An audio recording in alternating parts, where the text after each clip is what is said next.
હવે વોટરપ્રૂફિંગ કઈ જાતના હોય ને ક્યાં ક્યાં કરવા જોઈએ?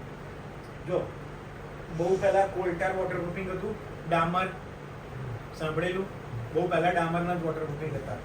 એની પહેલા આપણે બ્રિકબેડ કોબા સિવાય કશું જ નહોતું થતું. વોટરપ્રૂફિંગની હિસ્ટ્રીમાં સૌથી પહેલા બ્રિકબેડ કોબા જ થતા હતા, બીજું કશું જ નહોતું. બરોબર? હા, એટલે એટલું એ બ્રિકબોર્ડ કોબા સિવાય પહેલા કશું નહોતું. પછી ડામર આવી ગયો, પછી બિટુમિનસની મેમ્બ્રેન આવી, એપીપી મેમ્બ્રેન આવી, પછી લેમ આવી ગઈ, પેલી લિક્વિડ એપ્લાઇડ મેમ્બ્રેન બિટુમિનસની, સિંગલ કમ્પોનન્ટ સિમેન્ટિયસ આયા, એક્રેલિક આયા, પીયુ આયા, 2 કમ્પોનન્ટ આયા, પીયુ આયા 2 કમ્પોનન્ટ, પીયુ સિંગલ કમ્પોનન્ટ આયા, પોલીયુરિયા આયા. પ્લસ સ્પ્રેથી સીધું કરો તો 6-7 સેકન્ડમાં સુકાઈ જાય. તમે 10 મિનિટ પછી ચાલી શકો એની ઉપર. એટલે એ અમને કોઈને કરાય. હા, એ મારી સાઈડ પર અમે લોકો રેગ્યુલર કરે છે. ક્રિસ્ટલાઇન વોટરપ્રૂફિંગ આવ્યું. આ બધા વોટરપ્રૂફિંગ આપણે એકચ્યુઅલી રૂટીનમાં કરતા હોય. વોટરપ્રૂફિંગ કઈ જગ્યાએ કરવાનું આવે? આનો શું હોય જવાબ? ધ્રુવ, કઈ જગ્યાએ વોટરપ્રૂફિંગ કરવું જોઈએ? રિટેનિંગ વોલ છે, ઓવરહેડ વોટર ટેન્ક છે, અંડરગ્રાઉન્ડ વોટર ટેન્ક છે, લિફ્ટ પીટ છે, લિફ્ટ પીટ છે, ટેરેસ છે, રૂફ ટેરેસ છે, પોડિયમ એરિયા છે.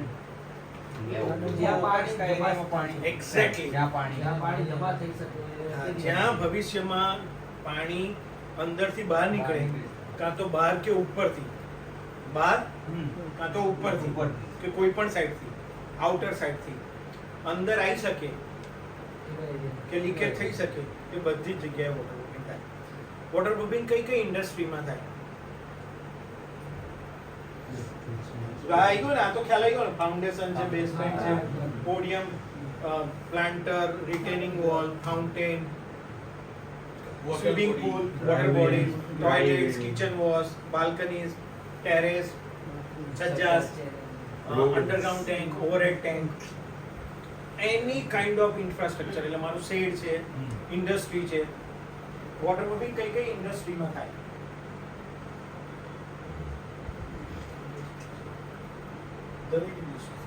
વોટરપ્રૂફિંગ. હા, હવે વોટરપ્રૂફિંગ છે ને, જેટલા બિલ્ડિંગ બની શકે ને દુનિયામાં, જેવો આપણે એકવાર વાત નીકળી, ટનલ,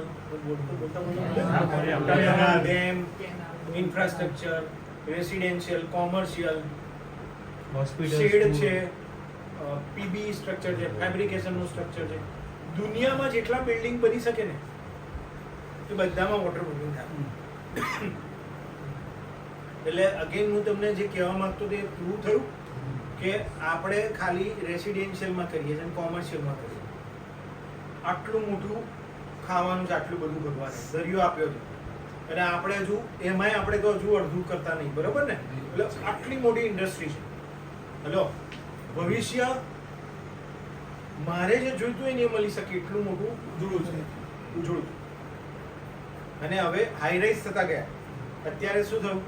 -3, -4, -5, -6, 7, 50 માળ ઉપર. એટલે નીચે જવું પડે. એટલે નીચે જાઓ એટલે ડાયાફ્રામ વોલ કરો. ડાયાફ્રામ વોલના એન્કરિંગ ને બધામાંથી લીકેજ, પાણીનું વોટર લેવલ જેટલું નીચે જાઓ એટલે જમીનમાંથી વોટર લેવલ આવે એટલે લીકેજ થાય. એટલે બહુ જ બ્રાઇટ ફ્યુચર. એટલે વોટરપ્રૂફિંગ જ્યાં જે એરિયા છે ને જેમાં પાણી ભવિષ્યમાં આવી શકે, કે જેના હિસાબે ડેમ્પનેસ, સીપેજ, લીકેજ આવી શકે, એ બધી જ જગ્યાએ કરવું જોઈએ.